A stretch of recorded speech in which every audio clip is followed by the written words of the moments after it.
but if I make the wrong decision, then how am I going to get out of it? What if I choose the wrong thing, and maybe I just need to mull it over a few more times?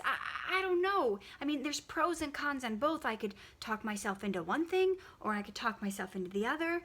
But then I'm paralyzed because I don't know which one to choose and which is going to be the right thing, because we don't know what's going to happen down the road. And what if I make a decision based on what I know now and it ends up not being the right thing for later? Ah! Have you ever felt like that? You've been stuck in analysis paralysis, the deadly decision making, where you're like in the death valley and you don't know what to choose. Oh my gosh, I have been there. And there's a saying I heard once that says something like, you have to just get on one side of the fence or the other, because sitting on the fence hurts. So if you can imagine a real fence, not the flat kind, but the pokey kind. If you're sitting on a fence, it's kind of pokey. You don't want to be there for long. So my advice would be, yes, you do move ahead, making the decision with the amount of information that you have at the time. It's going to be painful, maybe, but if you just do the best you can with the information that you have, you know, a lot of times you can adjust along the way if you need to. You can go down a road to do something that you think is the right thing, and it turns out a few months later or a few years later, it may or may not be.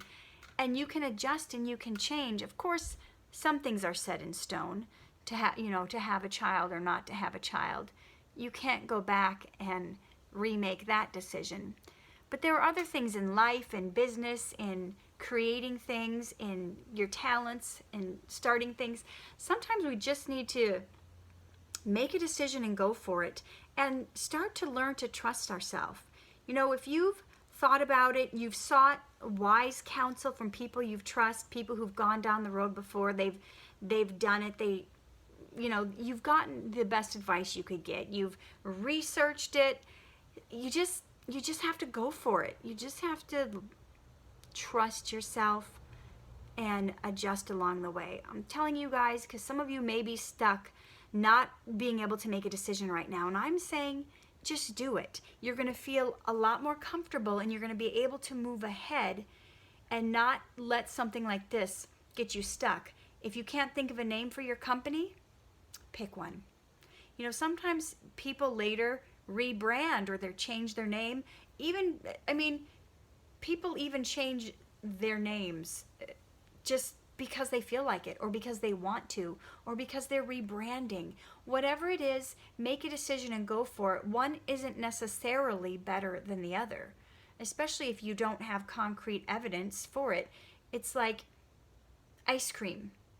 You know, do you want chocolate or vanilla or pistachio or Rocky Road? One isn't necessarily better than the other. It's just whatever you happen to choose at the moment. So I'm encouraging you, make a choice and move forward. Don't let this decision make you stuck so that you can't move forward and make progress in your goals and your dreams, because you're stuck on maybe more insignificant minutia. Okay, guys, trust me, I've been down this road. It's so much easier and so much less stress if you just pick something and go for it. Live true, love hard, shine bright.